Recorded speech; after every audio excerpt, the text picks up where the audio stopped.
Eh bien, bonjour à tous.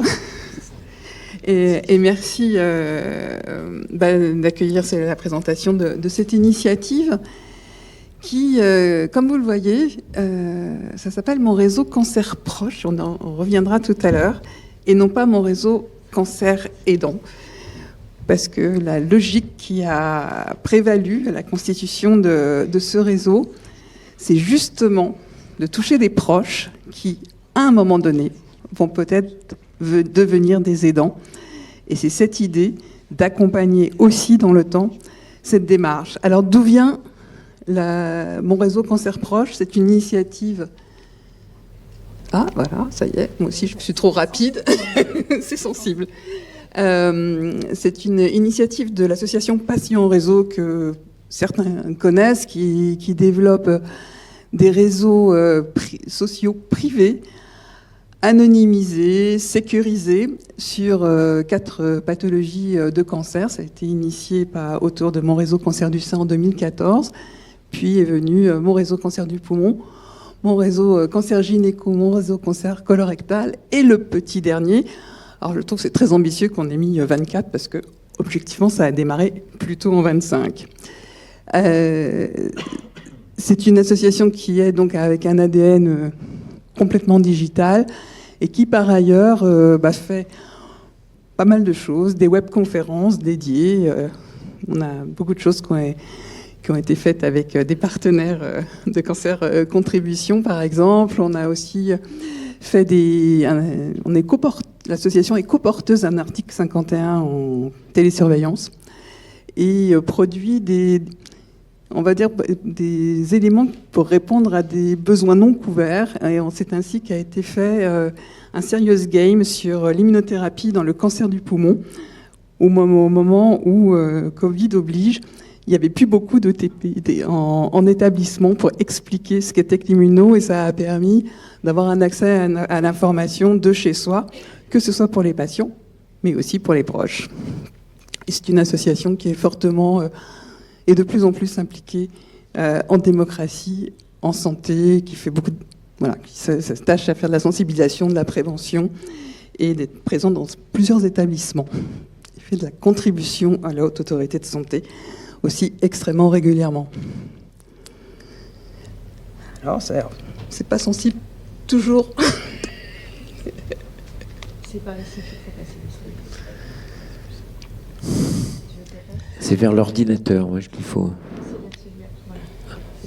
C'est passé. Voilà, ça vous donne une idée de la couverture en fait de ces réseaux. N'apparaissent pas les dom-tom, ce sont des réseaux francophones, c'est ça qui est important, modérés, et qui sont principalement utilisés, on va dire, en France métropolitaine, mais pas uniquement. Il y a aussi des utilisateurs dans les pays francophones, et pas mal dans les dom-tom, mais ça apparaît pas sur la carte. Et le digital oblige, ce sont des réseaux qui sont disponibles 24 heures sur 24, à partir du moment où on a une connexion Internet. Voilà, donc aujourd'hui, on compte en 24, il y a eu 5500 utilisateurs, 141 000 féminins, interactions, qui sont soit des posts, des questions, des commentaires, des messages privés, puisqu'il y a toutes ces fonctions dans les réseaux. Et d'ailleurs, pour vous montrer ce que sont ces réseaux, je vais essayer de vous passer une petite vidéo.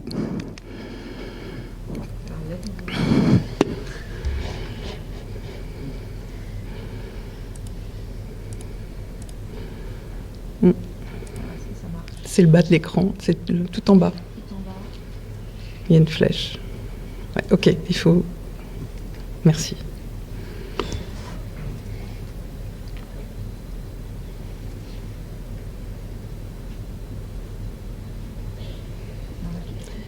Normalement, il y a du son. Mais il n'y a pas de parole. Donc c'est juste de la musique. Donc voilà, on a fait cette vidéo pour que vous voyez, on va dire concrètement, ce que c'est que l'interface de ces réseaux. Alors sur un téléphone, en sachant que c'est utilisable aussi bien sur un téléphone que sur un ordinateur, et ça vous donne une idée de l'ergonomie, en fait, de cet outil. Qui est un vrai outil de réseaux sociaux, en fait. C'est un peu, enfin, quand on le regarde, ça ressemble à TikTok, Instagram. Exactement. Ouais, c'est ça. Ouais. Alors, la grande différence, c'est que par rapport à nos, on va dire, aux GAFAM, c'est modéré, sécurisé, anonymisé. C'est-à-dire qu'on ne fait pas le lien entre le pseudonyme qui est utilisé et le mail qui a été utilisé par la personne. Nous n'y avons pas accès. C'est extrêmement important puisqu'il y a une possibilité de se livrer, de donner des informations. Ça passe plus. Ah, c'est parce que tu mets la main. Je pense que c'est la bande qui ne doit pas passer. Non, je le disais simplement pour donner des repères formels, hein, oui. Sébastien évoquait le fait qu'il fallait qu'on ait une représentation commune des choses. Bah là, voilà, c'est-à-dire qu'en fait, c'est un vrai réseau social. C'est ça. Ah oui, complètement. Voilà. L'utilisation est très comparable à Facebook, WhatsApp. C'est quelque chose qui est du même ordre et ça, on le charge sur son téléphone, sur son ordinateur de la même manière en allant chercher. Et c'est gratuit. C'est un élément extrêmement important, c'est que c'est totalement gratuit pour les utilisateurs. Et d'ailleurs, je vous invite, si vous voulez charger, il suffit de récupérer le QR code et ça marche. Voilà. Alors, en fait, je suis là aujourd'hui pour parler d'une initiative spécifique qui est celle de la création du réseau pour les proches et proches aidants. Historiquement, ces réseaux étaient ouverts d'un côté aux patients, de l'autre côté aux proches aidants, on va dire en silo. Sur chaque pathologie, il y avait une entrée patient, une entrée aidant, ou proche, et au fil des usages, et à la suite de nombreuses enquêtes qui ont été menées auprès des utilisateurs, l'association s'est rendue compte que ce n'était plus si pertinent d'être en silo, et qu'il était beaucoup plus intéressant pour les proches d'avoir un réseau spécifique qui leur soit dédié, transverse à l'ensemble des pathologies de cancérologie, parce que les premières questions qui se posaient pour les proches étaient au final non pas très techniques sur la maladie, mais plutôt sur le système de santé, sur le rapport, on va dire, à aborder la question de la maladie, de l'état d'âme qu'on pouvait avoir par rapport à cette maladie, les questions de fin de vie, parce que ça fait partie des choses qui sont souvent abordées, mais aussi à comment je gère les enfants avec un malade à la maison. Enfin, tout un tas de questions qui étaient très liées, on va dire, à la vie quotidienne et qui n'étaient pas spécifiques à certaines pathologies. De la création de ce réseau propre qui est un réseau social avec, voilà, comment ça peut se présenter, un système de fil d'actualité, de chat et d'échanges forums, mais aussi, et c'est ça qui est important, énormément d'informations spécifiques et dédiées. Et qu'est-ce que ça veut dire en pratique ? C'est par exemple des groupes qui sont formés. Vous savez, comme vous formez des groupes sur Facebook ou WhatsApp, sauf que là, on est toujours dans le cadre sécurisé de l'application. Et on a aussi bien des groupes qui sont dédiés aux proches. Par exemple, voilà, j'accompagne une personne qui est touchée par un cancer du poumon. Qu'est-ce que ça veut dire ? Et les gens échangent dans ce contexte, que des groupes transverses. Et notamment, je pense au groupe Essai clinique qui est très demandé par les patients, mais aussi par les proches aidants. Et ça répond à ce que disait tout à l'heure Emmanuel en disant « J'ai voulu me renseigner sur ce qu'il était possible de faire pour mon proche malade. » Et on a donc tout un dispositif explicatif, pédagogique. Et là, c'est animé par une proche aidante partenaire ou experte qui a énormément travaillé à la recherche d'essais pour son mari et qui a décidé de s'impliquer dorénavant pour aider d'autres proches aidants à trouver des solutions. faire bénéficier de son expérience. Exactement. Et c'est-à-dire qu'en fait, la plateforme ou le réseau tel qu'il est là, c'est le réseau, le réseau que vous avez présenté juste avant, mais remis à disposition, hein, c'est ça hein, tout à fait. En fait, c'est le réseau. Les réseaux existaient pour, on va dire, majoritairement pour les patients avec une entrée proche. Ouais. Michael Winkler, qui est le responsable du réseau cancer poumon, était venu présenter ce qu'on avait fait spécifiquement pour le poumon. Mais les besoins évoluant, et puis aussi, il fallait pour créer ce réseau qui est un bon technique fait par la plateforme, qui a été rendu possible après 1 an de travail, pour permettre cette transversalité d'accès aux informations et de partage d'informations et de partage de groupes. Quand je parle de nos histoires de groupes partagés et transverses, parce qu'on peut aussi avoir envie d'avoir des infos sur des recettes, du tricot et autres, parce que c'est un réseau social et ça fait partie de la vie. Oui, et c'est la qualité d'ailleurs de la communauté, c'est-à-dire l'idée que finalement on va avoir de l'information, mais on va se retrouver entre nous. Et d'une certaine façon, entre pairs, sans vouloir faire de jeu de mots.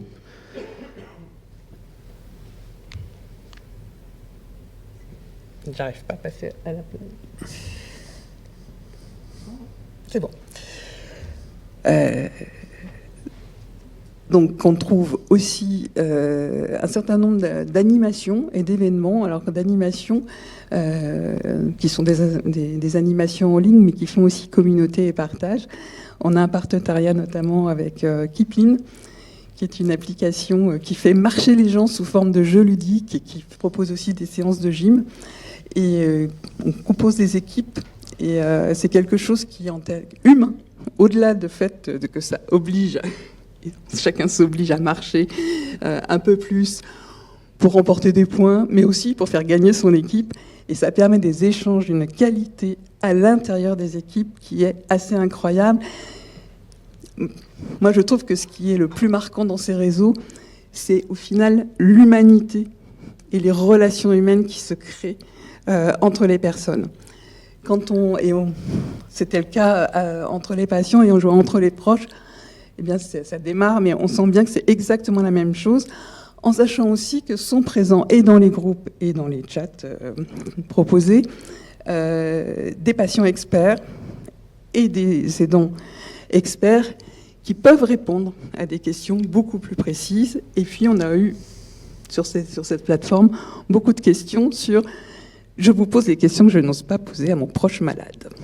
Et je les pose à d'autres malades qui vont être capables de répondre si possible. J'arrive pas à faire passer.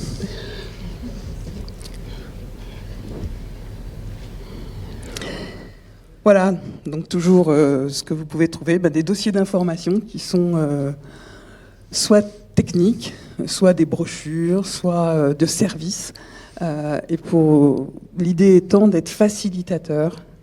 Le principe de ce type d'outil, c'est d'être facilitateur. Et comme je vous le disais, de passer pour certains, on va dire on le souhaite jamais, mais les personnes peuvent passer de proches à aidants. Et on a un certain nombre de dossiers et d'échanges qui vont permettre d'appréhender cette future état et répondre à des questions. Et trouver des outils, par exemple. Donc ça, c'est la joie des choses qui peuvent se faire en ligne. C'est-à-dire, je vous donne là un exemple.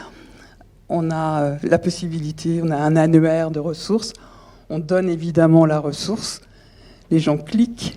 Écran d'après, ils sont directement sur l'écran de la ressource. Et dans la ressource, on se retrouve avec la réponse à la question en 3 clics. C'est facile. On n'a pas besoin de rechercher indéfiniment sur d'autres moteurs de recherche la réponse à la question qu'on se posait. Et ce qui veut dire que chacun va finalement, une des valeurs ajoutées, hormis la communauté, c'est que chacun va bénéficier de la courbe d'apprentissage des autres. Il me semble.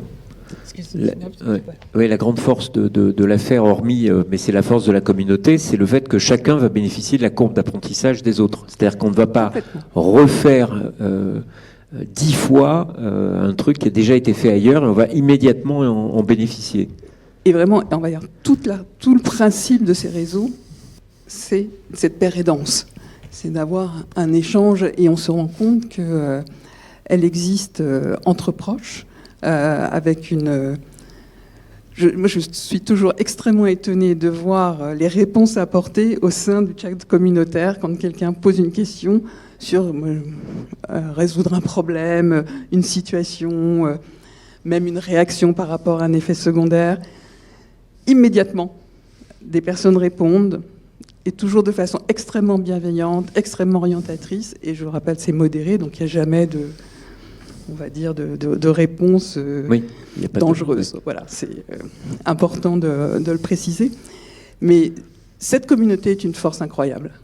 Et le fait qu'elle soit accessible aussi à tout moment, c'est important parce que ça veut dire que, au milieu de la nuit, on a une insomnie, on a une question qui nous taraude, on peut se connecter et échanger avec quelqu'un sur le sujet en question. Ça peut apporter de l'apaisement. Et ça fait partie, soutien et apaisement, ça fait partie des fonctions du support. Très bien, merci. Donc, et c'est effectif. Donc maintenant, on peut y aller. C'est lancé. Hein. C'est lancé, 2025. Très bien. Merci.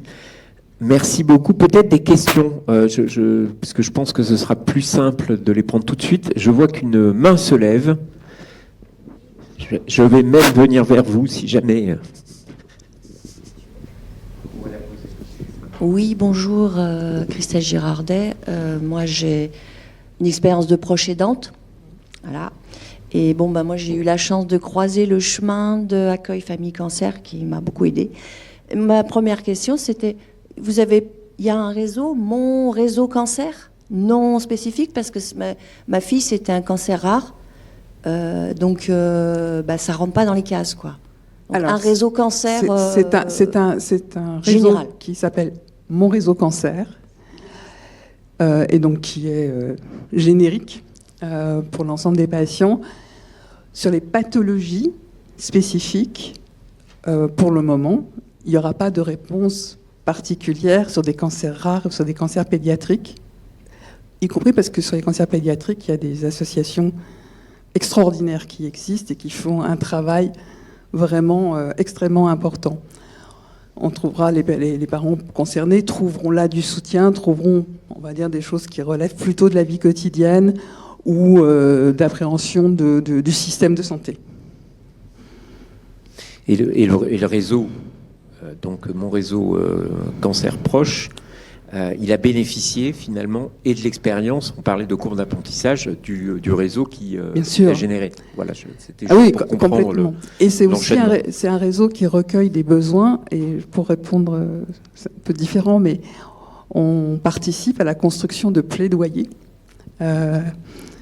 Patient réseau, alors moi j'ai une double casquette, je suis aussi cancer contribution, donc j'ai envie de dire, donc nous construisons des plaidoyers auprès des institutions, et on peut, et notamment je pense à ça parce que récemment on a rencontré des élus sur les cancers rares, enfin voilà, c'est j'ai envie de dire, l'expression et le recueil des besoins n'est jamais anodin et n'est jamais perdu. Très bien, merci. Oui, il y avait une question sur comment vous faites pour vous faire connaître. C'est ça, oui. C'est l'avantage. Comment vous faites pour vous faire connaître des proches ?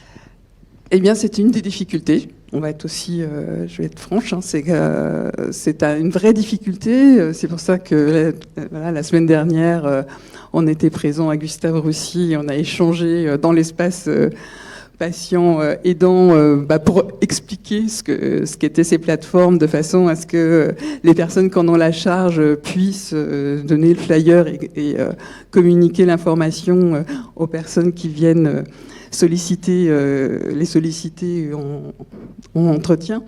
On est beaucoup dans les établissements à l'occasion des mois de sensibilisation, donc c'est une des occasions de rencontrer des soignants, des proches, des infirmières. Voilà, d'avoir l'autorisation de mettre un flyer dans une salle d'attente n'est pas si facile. Et je pense que toutes les associations connaissent cette problématique. Et donc, on va dire, c'est le bouche à oreille, beaucoup, c'est la recommandation. Il y a des médecins qui donnent le flyer quand ils pensent que c'est utile à la personne qu'ils ont avec eux. Ils donnaient celle sur les pathologies suivies pour les patients. Et aujourd'hui, ils vont aussi donner celle pour les proches, le flyer pour les proches quand ce sera utile. C'est une vraie difficulté. On ne peut pas se payer une campagne nationale. Donc on est à la recherche, évidemment, de tout relais d'informations pertinent et utile. Donc que tous ceux qui vous regardent et qui vous écoutent, n'hésitent pas à relayer l'information. Maintenant, merci beaucoup, Yannick. Je voudrais passer la parole à Julien Cartier, puisque ce que je disais, vous êtes responsable projet santé publique c'est le Centre national sur la fin de vie, le soin palliatif et la fin de vie. Et de fait, vous êtes à la fois témoin et acteur des évolutions de la place des aidants et des proches sur une séquence qui est une séquence à la fois sensible mais très récurrente dans le domaine du cancer, qui sont les soins palliatifs et la fin de vie. Et merci d'avoir accepté d'apporter votre contribution active à nos échanges et débats. Et peut-être dans un premier temps, j'aimerais vous profiter aussi de l'expérience que vous avez pour voir avec vous comment est-ce que la place des proches a évolué dans le système de santé et plus spécifiquement dans le cadre des plans qui sont des plans consacrés aux soins palliatifs et à la fin de vie. Merci beaucoup. Merci à toute l'équipe de Cancer Contribution de m'avoir invité et me donner l'opportunité de effectivement aborder la question des soins palliatifs et de l'accompagnement de la fin de vie. Et sous l'angle des besoins des proches, de la place des proches aidants dans ces parcours de fin de vie, qui effectivement, donc je parle au nom du Centre national des soins palliatifs et de la fin de vie, qui effectivement a été créé après la loi Claeson-Ettil de 2016 pour renforcer un certain nombre d'actions en matière d'accompagnement de la fin de vie, et un certain nombre de ressources qu'on verra tout à l'heure pour vous présenter un petit peu les outils et les dispositifs qui ont pu être mis en place. Et effectivement, comme vous l'évoquiez, il y a eu une succession de plans de santé publique sur la question des soins palliatifs et de la fin de vie. C'est relativement récent. Je fais passer avec le... Tu peux essayer. J'essaye, voilà. C'est relativement récent puisque finalement le premier plan de santé publique sur les questions de soins palliatifs, c'est 99.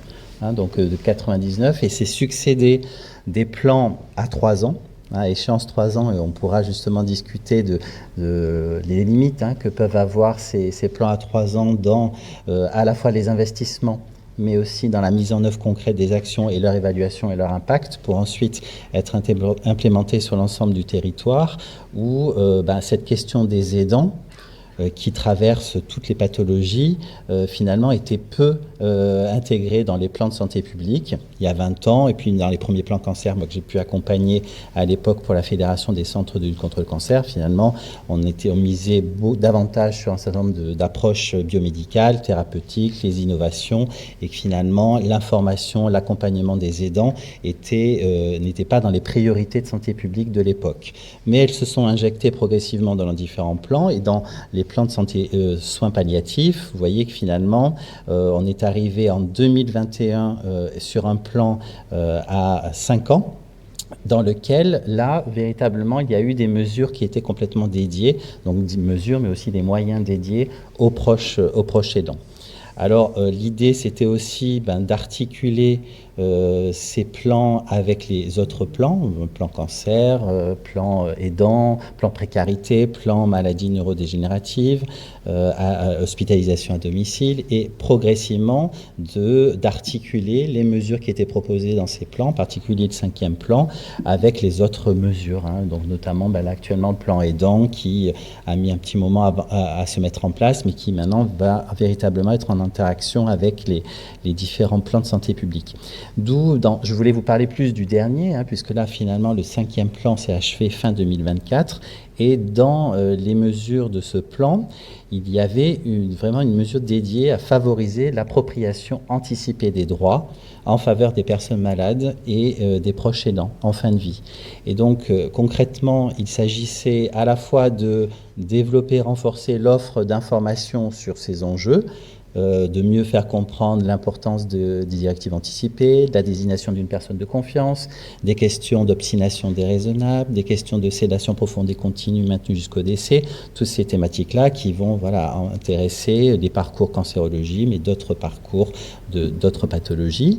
Et il y avait également l'ambition de développer des outils et dispositifs qui favorisaient l'appropriation anticipée de ces droits dans les parcours, à travers notamment des lieux où les personnes vont être accompagnées en fin de vie. Ça peut être l'hôpital, mais c'est surtout aussi le domicile, établissements sociaux, établissements médico-sociaux, EHPAD, dans lesquels les prises en charge sont aussi très importantes, puisque 52% des personnes en soins palliatifs sont accompagnées à l'hôpital, et qu'on sait, d'après nos dernières enquêtes baromètres, qu'il y a quand même une volonté des Français de pouvoir plutôt finir leur vie à domicile.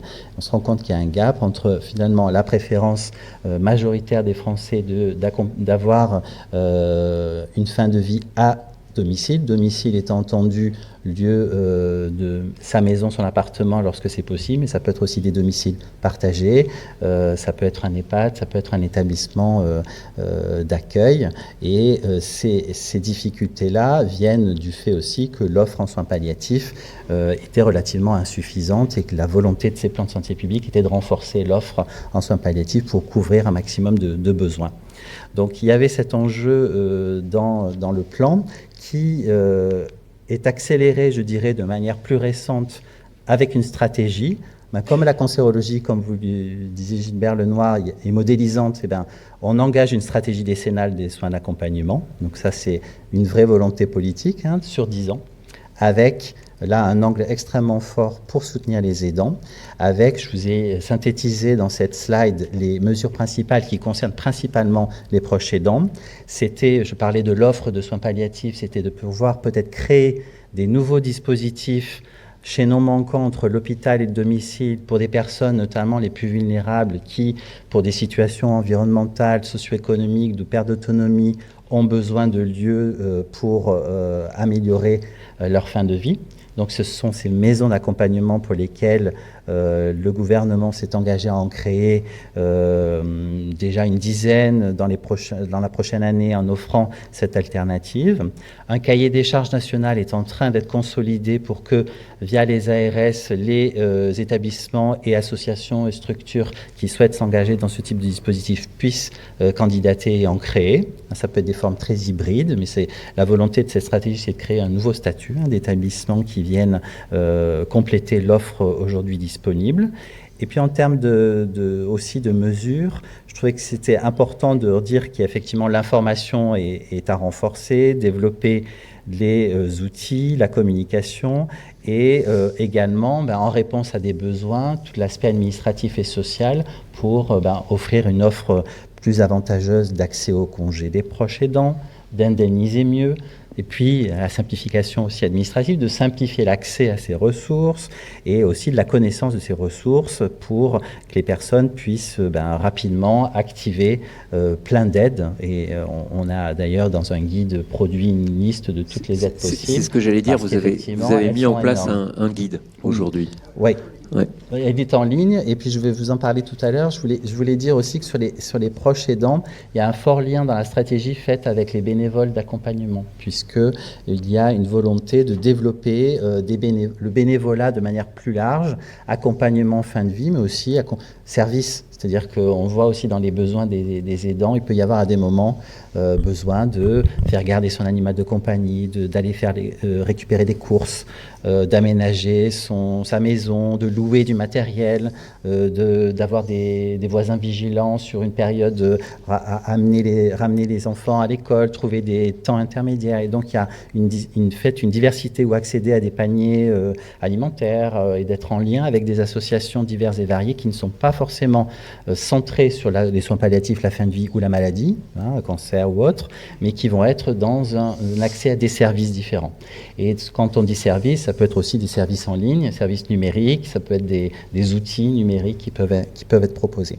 Donc voilà, dans ce plan, donc sur les 10 prochaines années, nous allons accompagner un certain nombre de mesures au niveau du Centre national, et une des mesures qui va aussi beaucoup intéresser et toucher les proches, c'est l'accompagnement vers l'après, vers le deuil, vers la préparation aussi du moment de la fin de vie avec tous les dispositifs administratifs et fiscaux qui doivent être activés pour gérer une situation, et puis également se préparer sur ce deuil et cette difficulté à accompagner autant que possible d'un point de vue psychosocial toute cette situation de vie. Oui, très, très bien.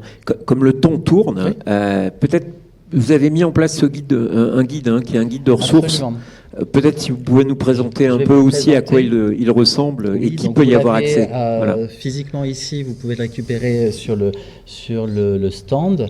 Et là, en scannant le QR code, donc être un proche aidant, c'est donc ce guide qui vous permet d'accéder à toutes les ressources qui ont été identifiées dans le cadre de ce projet avec les associations de proches aidants accompagnant des personnes en fin de vie, la Compagnie des aidants, l'Association française des aidants et tout un tas d'acteurs, puisque nous avons un groupe miroir d'associations et une commission d'expertise qui travaillent avec nous sur la construction de ces informations et permettent d'avoir un état des lieux et une façon aussi de vous proposer l'information tout au long de la trajectoire d'un parcours de soins palliatifs et de fin de vie, à travers à la fois une volonté pour les aidants de mieux identifier certains symptômes, notamment au domicile, pour pouvoir se préparer et anticiper un certain nombre de situations. Comprendre aussi les mécanismes psychologiques qui s'opèrent tout au long de cet accompagnement, notamment la communication verbale et non verbale, en fonction aussi de la situation clinique de la personne malade. Comment entamer des discussions sur des sujets extrêmement compliqués, tabous, plus ou moins tabous selon les personnes, de parler de ces directives anticipées, de comment on envisage l'après, ses préférences sur l'arrêt ou non d'examens médicaux, jusqu'à des modalités d'accompagnement funéraire et de préférence aussi de vie digitale après la mort, par exemple. Et donc d'essayer d'anticiper ces questions-là sur le post-mortem, et puis des ressources. J'en parlais tout à l'heure, ces ressources administratives. Donc il y a des portails ministériels qui ont fait des gros efforts pour être très accessibles donc au niveau du service public, mais par contre il y a aussi un accompagnement qui peut être renforcé pour faire connaître ces sites internet, faire connaître ces annuaires qui permettent d'être mis en relation avec des interlocuteurs sur son territoire pour essayer de trouver des solutions le plus rapidement possible. Donc c'est l'objectif de ce guide et des prochains guides aussi du Centre national qui vont renforcer des situations particulières lorsque, par exemple, j'accompagne une proche en EHPAD, lorsque je suis en période de situation de précarité, fonction des publics. Qui vont permettre précisément, puisqu'on évoquait l'hétérogénéité des situations et des besoins, de fait couvrir sans doute un spectre plus large. Et d'ailleurs, vous avez une étude qui a été lancée, je crois, en vue de mieux comprendre les besoins des aidants, ce qui devrait réjouir Sébastien, puisqu'on évoquait tout à l'heure le sujet. Alors, un mot juste sur les ressources. De toute façon, on fera circuler, Sandra, le diaporama. Il y a aussi des moyens de s'informer par le digital, par l'audio, donc les podcasts en particulier, si on veut renforcer la discussion autour de la fin de vie des soins palliatifs dès le plus jeune âge. Les podcasts, c'est que c'est un des premiers médias utilisés par les jeunes, donc on a une série de podcasts, une saison 2 à venir qui vient expliquer un petit peu tous ces droits et les situations des personnes. Aussi pour les populations allophones, des accès en multilingue pour accéder à ces ressources, notamment lorsqu'on est un proche aidant et qu'on comprend pas très bien le français, c'est pas sa langue natale, on a du mal à naviguer dans le système de santé, donc on a des outils de ce type que vous pouvez télécharger, et cela vient étayer la volonté, dans le cadre de plans soins palliatifs, de lancer une étude pour laquelle le Centre national a été partenaire. Et ce sont des chercheurs de Paris-Cité, notamment Léonore Fass et Sylvia Zimmer. Je remercie vraiment d'avoir partagé avec nous cette étude qualitative avec des proches aidants en situation de perte d'autonomie. Et sans divulguer les résultats détaillés, puisque la publication est en cours, je voulais vous présenter quand même quelques éléments saillants de cette étude qui me paraît extrêmement intéressante, puisqu'elle s'est interrogée sur les besoins spécifiques des aidants en situation palliative, en particulier sur les questions de formation, où finalement, est-ce que développer une formation comme ça, a priori, ça n'a pas forcément trop de sens, mais essayer de voir déjà quel contenu, quelle modalité, dans quel séquençage, et de bien affiner finalement, est-ce que ça répond à un besoin ou non, et quels sont les freins potentiels et les limites à proposer tous azimuts des formations à des proches aidants. Qui, dans cette étude, donc focus group, entretien, vraiment approche qualitative, a montré que déjà il y avait des freins à la participation, parce que lorsqu'on a un proche aidant en situation, manque de temps, on est assez isolé, on est centré sur la personne malade à accompagner, donc il n'y a pas forcément un besoin immédiat, ou soi-même on ne s'identifie pas comme proche aidant, on l'a vu tout à l'heure. Et en termes d'accès à ces dispositifs, ça peut être intéressant si ce dispositif est très flexible, s'il est accessible à distance, mais aussi s'il est personnalisé, avec notamment ce qui est ressorti de ces focus group, l'envie de pouvoir avoir une formation très, très pratique, avec un mélange de professionnels de santé, de pairs aidants, de patients experts, de patients ressources qui viennent co-animer des sessions très spécifiques autour de la gestion des soins à domicile, de comment on gère des dossiers administratifs, et puis aussi comment on peut mieux parler et mieux accompagner sur ces aspects psychologiques et de deuil, et donc des espaces de partage, et donc il reste quand même dans une volonté de pouvoir échanger, de se voir sur un territoire dans des situations très particulière, et notamment un verbatim d'un proche aidant qui disait qu'une formation ne pourrait en aucun cas venir se substituer à une offre de soins de qualité pour les patients et les proches. Donc ça, c'est vraiment un constat qui était partagé par tous. Et donc cette étude va pouvoir être reconduite et va pouvoir aussi, dans ses résultats plus affinés, nous accompagner dans une offre potentielle de sensibilisation de proches aidants. Avec des complémentarités vraisemblables. Merci vraisemblablement. Merci beaucoup. Revenez ici, peut-être qu'on a des questions dans la salle ou sur le chat. Pas de questions? Bon, très bien, écoutez, merci à vous. Vous évoquiez le fait que ça permettait aussi de sensibiliser, une opinion plus large, ce qui est aussi l'ambition et la vocation de l'intervenante qui malheureusement ne pouvait pas être là, mais on va lancer sa vidéo, qui est Émilie Allard, qui est infirmière chercheuse à l'Université de Montréal et qui a mis en place une initiative qui s'inscrit pleinement, me semble-t-il, dans ce que vous avez mis en place, c'est-à-dire derrière les moyens d'acquérir une courbe d'acquisition, de réduire le temps nécessaire pour avoir une courbe d'apprentissage de compétences, tant par le réseau que par le système. La proposition qui est faite, c'est d'élargir le propos et d'aller le plus en amont possible en sensibilisant la population au fait que demain, peut-être, elle pourrait devenir aidante. Merci de m'accueillir dans votre belle journée. Voilà, sur le fait que demain, elle pourrait devenir aidante, ce qui, d'une certaine façon, peut ressembler, pour ceux qui ont une vision un peu des entreprises, à une forme de cellule de crise. Vous savez, c'est qu'on prépare, et quand tout à l'heure on disait que c'est aussi culturellement qu'on va préparer les gens, on les prépare finalement à une chose qui n'est pas encore arrivée, qui fait qu'au moment où elle arrive, il y a une forme d'objectivation dans la relation et la prise de distance qui est généralement salutaire. Donc on va l'entendre, Sandra. Bonjour à tous et toutes. Merci de m'accueillir dans votre belle journée portant sur l'approche aidante. Et merci aux organisateurs pour l'invitation à partager avec vous un projet mené de l'autre côté de l'Atlantique, donc au Québec. Un projet qui s'intitule Réflexe Aidance, qui vise à soutenir la réflexion individuelle et sociale autour de l'approche aidance, et ce, en amont. Je vous explique. Donc, ce projet-là est né en 2021, suite à la sortie d'un documentaire qui s'intitule Derrière la porte d'un proche aidant.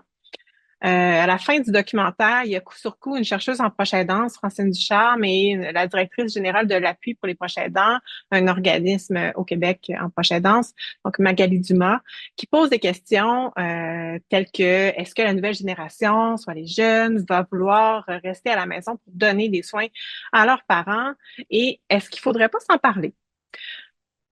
Le documentaire se termine ainsi. Et donc, on a repris dans une lettre d'opinion qu'on a publiée par la suite avec des collègues quelques-unes de ces questions-là et on a appelé en fait la population, mais également les organismes à se pencher sur la question. Donc, notre lettre d'opinion, sommes-nous préparés à la prochaine danse, a été publiée et on a reçu plusieurs retours de citoyens, de proches aidants qui nous disaient « Hey, j'aimerais ça, j'aurais aimé ça être mieux outillé, mieux préparé à cette expérience-là » et des organismes qui lèvent la main et qui disent « Si vous voulez engager cette réflexion-là avec nous, on serait partant. » Et donc, on est allé chercher du financement et on a mené le projet. Pourquoi est-ce qu'on parle de sensibilisation à la proche aidance? Ben, il y a d'un côté le phénomène social qu'on connaît. Il y a de plus en plus de proches aidants. On parle de près de 2,4 millions de Québécois. Donc, chez nous, c'est un adulte sur 3 à peu près qui est proche aidant. Et on sait que c'est en augmentation constante en raison du vieillissement de la population, de l'augmentation des maladies chroniques et des virages ambulatoires qui prônent davantage le retour à domicile, le soutien à domicile. De l'autre côté, on a un milieu fertile parce que au niveau politique, en 2020, il a passé une loi visant à soutenir, à reconnaître et à soutenir les personnes proches aidantes. Et de ça a découlé une politique et un plan d'action. Et dans ces documents législatifs et politiques, ben, on a des actions qui visent notamment à sensibiliser la société québécoise au rôle et à l'apport des proches aidants et l'importance de les soutenir. Donc, on a quand même un lieu fertile là, pour engager cette réflexion-là. Au Québec, on a beaucoup de serres quand on conduit et tout ça, et vous connaissez probablement l'expression « like a deer caught in headlights ».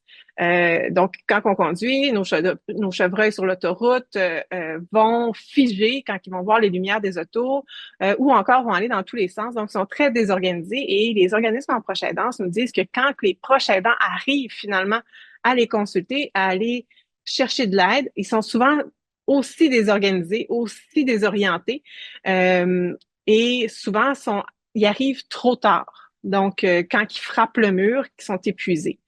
Les efforts donc actuels sont souvent mis sous le couvert de la sensibilisation, mais sont davantage des actions, des efforts de reconnaissance. On veut que les personnes proches aidantes se reconnaissent comme proches aidants. Et de notre côté, dans notre équipe, on s'est dit, ben pourquoi si on veut que les personnes se reconnaissent, pourquoi pas y aller un peu plus tôt, éduquer la population à ce que c'est que la proche aidance avant d'y être confrontée. Dans notre tête, dans notre façon de voir, c'est comme si on mettait à notre serre une espèce de lumière ou encore un manteau fluorescent avant qu'il traverse l'autoroute, ce qui ferait en sorte que les gens le voient et ils se sentiraient, ce cerf-là, peut-être plus préparé à traverser l'autoroute et il y aurait possiblement moins donc d'accidents ou d'épuisement donc des proches aidants qui arrivent trop tardivement vers les ressources. Donc, l'objectif du projet Réflexe Aidance, c'est, en partenariat avec des citoyens et des proches aidants et des organismes qui travaillent auprès de cette population-là, de développer et de disséminer un outil de réflexion à l'intention de la population générale. On a emprunté une méthode de développement systématique d'un outil d'aide à la décision. Donc, bien entendu, nous, ce qu'on veut, c'est une aide à la réflexion et non à la décision, mais néanmoins, on a emprunté cette méthode-là. On a créé un comité consultatif et on a d'abord réalisé des entrevues avec des citoyens, des personnes proches aidantes et des membres d'organismes communautaires en proche aidance. Et ce qu'on voulait avoir aussi, c'est une certaine diversité. Donc, on a des gens qui sont davantage dans santé physique, santé mentale, jeunes proches aidances, dans une proche aidance de plus axée sur le vieillissement. Donc, cette diversité-là de points de vue nous a amené de belles discussions, de belles réflexions. On a développé une version préliminaire qu'on a présentée à notre comité consultatif, qu'on a discuté, qui nous a retourné à la table de dessin. Donc, on a fait ça plusieurs fois de développement de version préliminaire de l'outil. jusqu'à ce qu'on arrive à une version qui était, selon nous, assez solide, donc selon le comité consultatif qu'on avait construit. Donc, ensuite, on est allé consulter la population générale pour avoir leur avis sur la pertinence, l'utilité et tout ça de l'outil. Et on est en cours de dissémination, donc encore merci pour votre accueil. Donc, l'outil Réflexe Aidance que je crois que vous avez physiquement avec vous, sinon vous l'avez dans le chat par un lien web ou vous pouvez regarder le code QR qui est en haut de la page. L'outil Réflexe Aidance, c'est un 14 pages au total, ce qui inclut la page titre, la page de garde. Ça s'adresse donc, le public cible, c'est la population générale. Donc, à cet effet-là, nous avons porté une attention particulière à s'assurer qu'un vocabulaire accessible, non académique, était utilisé. On a utilisé des outils d'analyse de lisibilité pour s'assurer d'un niveau de littératie de niveau primaire. Et on a collaboré avec une compagnie en communication afin de s'assurer d'un visuel qui était attractif, qui était inclusif également. L'outil est composé de 12 questions séparées en 2 sections. Une section de perspective de l'aidé et une perspective de l'aidant par la suite. On s'est rendu compte avec nos discussions, nos allers-retours avec le comité consultatif dans le développement de l'outil que c'était plus facile de s'intégrer dans une perspective de l'aidé puisqu'on a toutes des expériences antérieures de maladie. Donc, on est capable de se projeter dans cette perspective-là, mais un peu moins bien dans la perspective de l'aidant lorsqu'on n'a pas des connaissances sur ce que c'est qu'une proche aidante. Donc, ces 2 perspectives s'entrecroisent et c'est plus facile donc d'arriver dans cette perspective de l'aidant une fois avoir réalisé cette perspective de l'aidé. L'outil comprend des informations, des références, des ressources en proche aidance et est hébergé sur le site web de l'Observatoire québécois de la proche aidance. L'outil, donc, je vous ai mis quelques images de cet outil-là, l'introduction qui présente l'objet, pourquoi ça existe cet outil-là, donc de faire une réflexion avant d'y être confronté. On utilisait aussi des outils qui étaient déjà présents dans le discours, dans le phénomène de la proche aidance, donc ce schéma-là qui a été réalisé par l'Observatoire de la proche aidance qui vise à illustrer la proche aidance. Et on reprend ces mots-là dans notre outil afin d'assurer une certaine cohérence et une facilité de comprendre ce phénomène-là pour les personnes. Quand je parlais justement de ces 2 perspectives-là, de la personne aidée, de la personne proche aidante, ben, d'un côté, on dit aux gens, si vous étiez dans une situation d'incapacité, vers qui est-ce que vous vous tourniez? Et par la suite, une fois qu'ils ont fait cette réflexion-là sur la perspective de l'aider, sont en mesure un peu plus de se projeter dans ce rôle potentiel de personne proche aidante et donc vers qui est-ce que à qui est-ce que vous vous sentiriez confortable d'offrir de l'aide, de quelle forme d'aide vous seriez prêt en mesure d'offrir.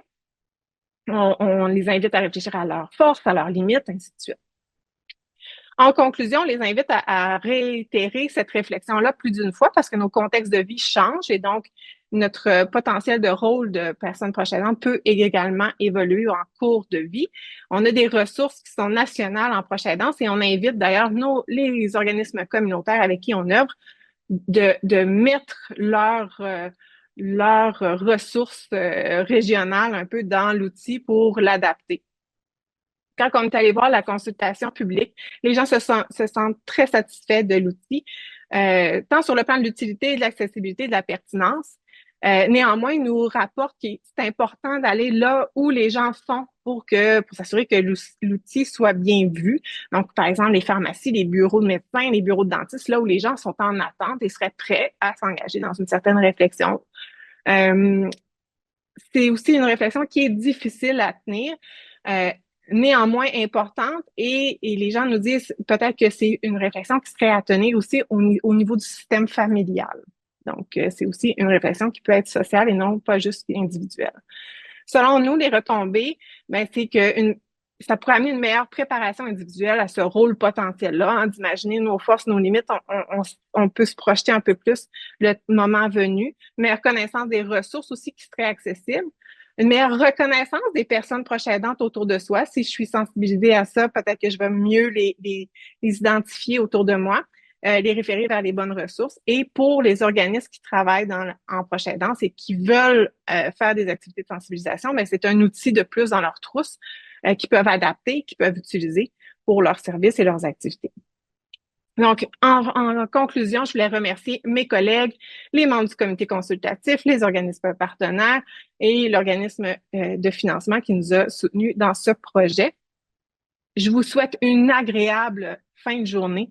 Je serai des vôtres peut-être pour une prochaine fois, mais si jamais vous avez des questions, n'hésitez pas à me rejoindre. Ça va me faire un grand plaisir.